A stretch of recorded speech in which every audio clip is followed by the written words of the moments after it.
এটা তো আমার মনে হয় জাপানে গিয়ে বাইরে গিয়ে আমাদের অভ্যন্তরীণ কথাগুলি এইভাবে বলাটা কতটা সমীচীন হয়েছে এটা নিয়ে প্রশ্ন উঠছে আসলে। ওয়ালটন আবারও মিলিনিয়ার অফারে ওয়ালটন ফ্রিজ কিনে আপনিও হয়ে যেতে পারেন মিলিয়নিয়ার।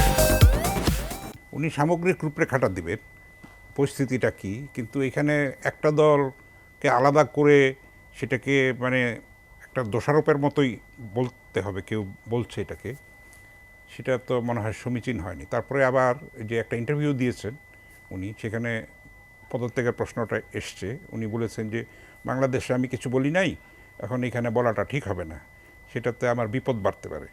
উনি কিন্তু আমাদের মিডিয়াকেও সেভাবে আস্থায় নিচ্ছেন না, সত্য কথা যদি আমরা বলি।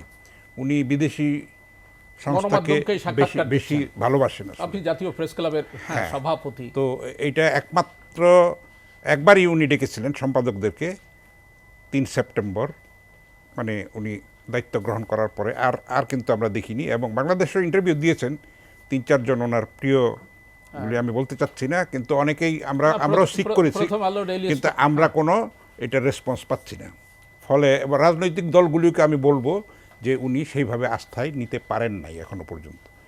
শেষ পর্যন্ত দাঁড়াচ্ছে এই যে উনি সসম্মানে ওনার বাহিনী বিদায় নিতে পারে কিনা, এই প্রশ্নটা কিন্তু উঠছে। আমরা চাইব যে ওনার যেন সসম্মান প্রস্থানটা হয় এবং একটা বাংলাদেশ একটা এমিকেবল সলিউশনের দিকে যায়। আজকে ভারতের কিন্তু প্রতিক্রিয়া আছে নির্বাচন নিয়ে, তারা বলেছে দ্রুততম সময়ে আমরা নির্বাচন বাংলাদেশে আমরা চাই এবং অন্তর্ভুক্তিমূলক, এই কথাটাও খুব সিগনিফিক্যান্ট। কিন্তু তারপরে আবার ব্লেমও করেছে বাংলাদেশকে, যে বলেছে যে কোনো কিছু না হলে আমাদের দিকে অন্যদিকে ঘুরিয়ে দেওয়ার কথা হচ্ছে এরকম। শেখ হাসিনার ব্যাপারেও প্রশ্ন করা হয়েছিল, সেখানে ভারতের অবস্থান সেই একই রকম আছে বলছে।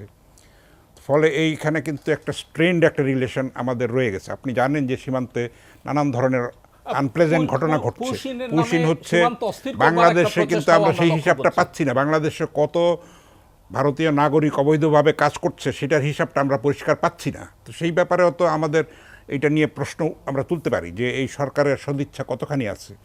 আপনি দেখেন আমাদের ইউটিউব বন্ধ করে দিয়েছে ভারতে, আমাদের কোনো টিভি চ্যানেল দেখানো হয় না।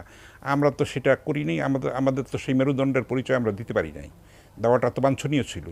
এটা শেখ হাসিনা সুবিধা নিয়েছে, সেটা ভালো কথা দিয়েছে, এমন কিছু দিয়েছে যে সারা জীবন মনে রাখবে কিয়ামত পর্যন্ত, সেটা আমরা দেখতে পাচ্ছি। স্বামী স্ত্রীর সম্পর্ক বলা হয়েছিল তৎকালীন পররাষ্ট্রমন্ত্রী, সেটারও আমরা ম্যানিফেস্টেশন দেখতে পাচ্ছি। এটাও যদিও আনপ্লেজেন্ট, কথাটা কিন্তু বাস্তব, এটা তো তারা অন রেকর্ড বলেছে। ফলে পরিস্থিতি কিন্তু এখনও ঘোলাটে, আমি খুব আশার আলো সামনে দেখতে পাচ্ছি না। তার মধ্যে দিয়ে পথ আমাদের করে নিতে হবে। অ্যাবসলিউট বলে তো কিছু নাই, কিন্তু আপাতত সেরকম কোনো সুরাহা হচ্ছে না। রাজনৈতিক দলগুলিকে আস্থায় নিতে হবে 1 নম্বর, এবং দ্রুততম সময় নির্বাচন দিতে হবে। 10 মাস পার হয়ে গেছে, হানিমুন পিরিয়ড ইজ ওভার।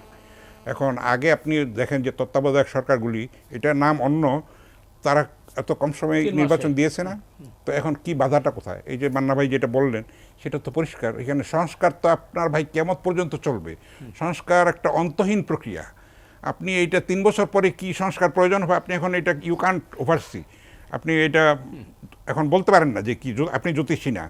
ফলে রাজনৈতিক একটা সংকট কিন্তু রয়েই গেছে আমাদের এখানে। এটা খুবই আনফর্চুনেট। আমরা চাইবো যে একটা ইতিবাচক সমাধান হোক।